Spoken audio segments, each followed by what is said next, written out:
hopefully these techniques are going to work for you. It just takes a little bit of practice. And again, use the CD if you need to. If you don't need to memorize them, just let the CD guide you through them. I guarantee you'll see some results very quickly.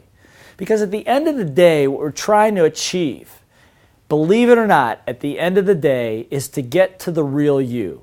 And what we call that is authenticity. That's right, being real, being the real you. Now, why would you say that's such a big deal? Go ahead, ask me. Say, Blair, why is that a big deal? Okay, great. So since you asked, I'll tell you.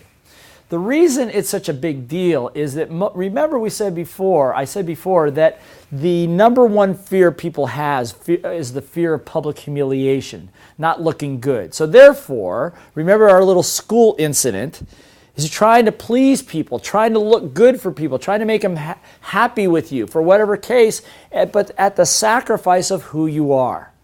Now, why is that important? Because who you are as you came into this world is a huge, gigantic, very capable person.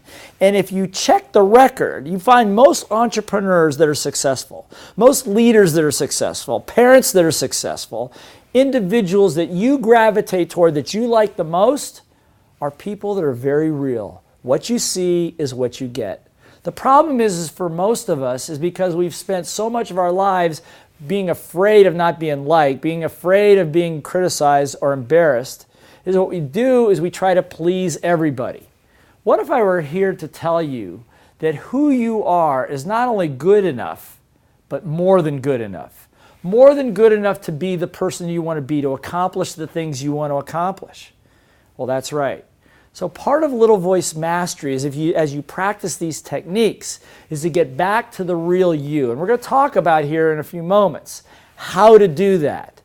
But I just have you ask yourself for a minute, how many times have you said things that you really didn't mean to make other people feel nice? Like we really ought to do lunch. How about that? Or we really ought to get together next week. Why? Because you want them to like you? But what's the cost of that? Because every time you do that, you become very good at putting on the mask again and putting on the mask again until after a while, the mask doesn't come off so easy and you forget who you are. You forget your values. You are a person that has a deep set of values. Values like love, integrity, abundance, joy, these kinds of things.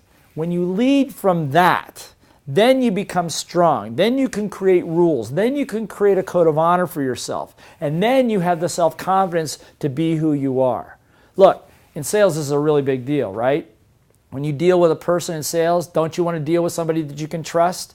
Don't you want to be able to trust the person and know that what they're saying they really mean? And that what your thoughts and that your emotions and that your words and your actions are all congruent?